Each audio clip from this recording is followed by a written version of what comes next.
welcome to Montreal. How's the city been treating you so far? Good. Well, we just got here a few hours ago.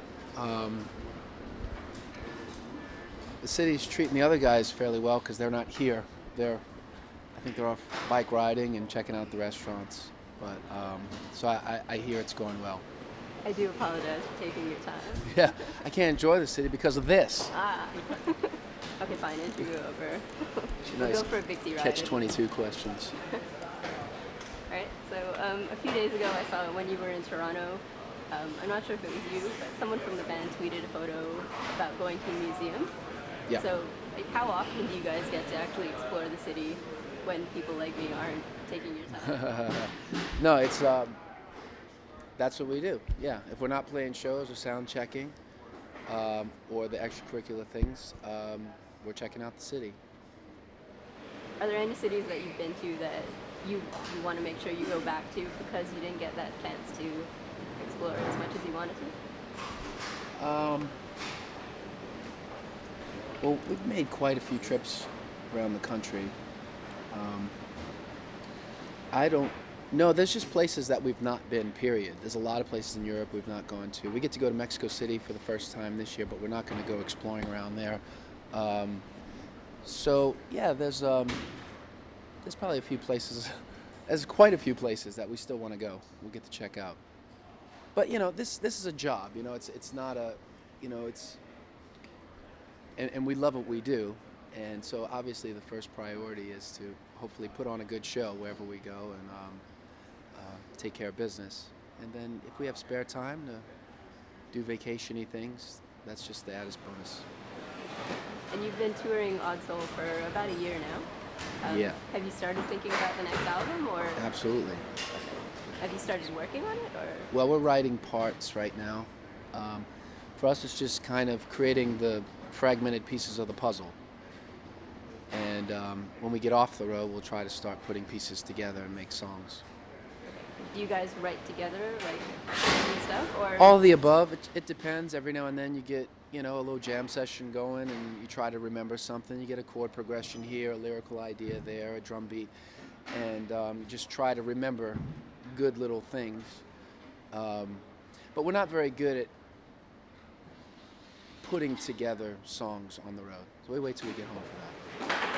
And once you finish with the touring, are you going to take a break before going into the studio, or is it just like automatic as soon as you're done, straight in? Yeah, there'll be a little break. Our drummer is about to have his first child, so there's going to be a little daddy break happening.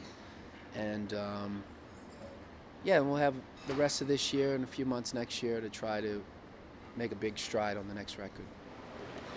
And from what I've seen, like just YouTube videos and things like that, you guys put on a great live show.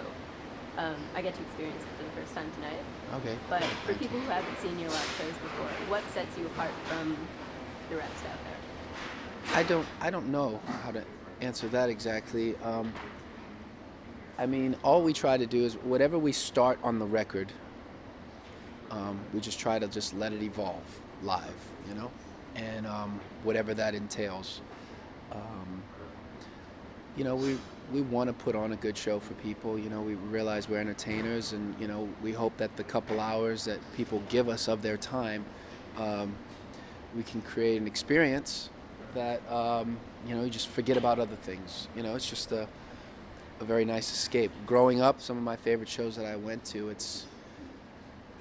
that's what it's all about. You just get to forget about everything. It's mind clearing, it's transcendent, and if we can come close to any of that for the people who come to our shows, we're very happy.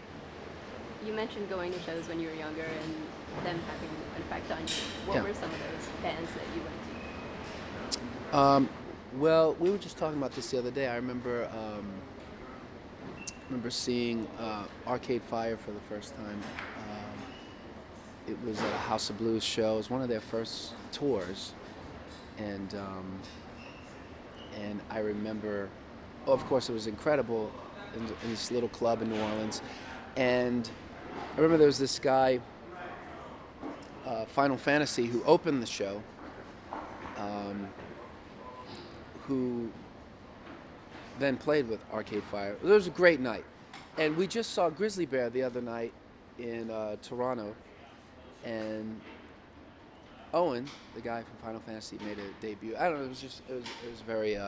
It brought back a lot of memories. The first time we saw K5, I was introduced to that whole movement that was happening out of Toronto. So,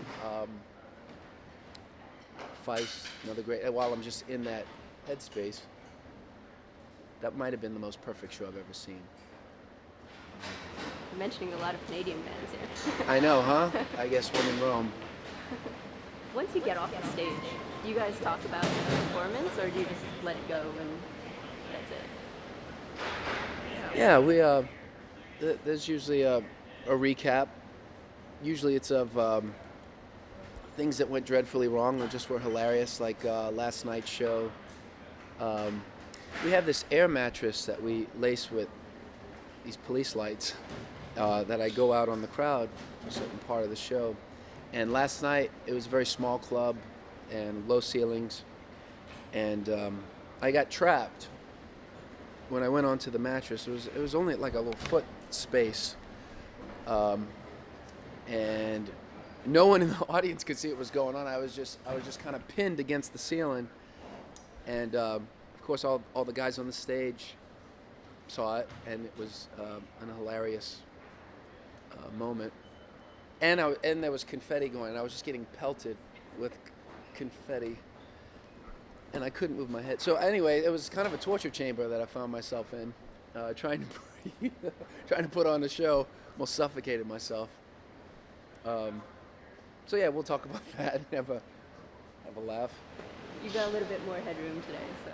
Yeah, no, this will be a little more of a freeing experience, I think. And apparently the world is supposed to end this year. Mm-hmm. So what's left on your bucket list to do before that happens? I suppose I should go bungee jump, huh? I haven't done that yet. I've been telling myself I wasn't going to do that. You know, one simple thing I've never done. I need to go skiing. I've never been snow skiing. Isn't that crazy?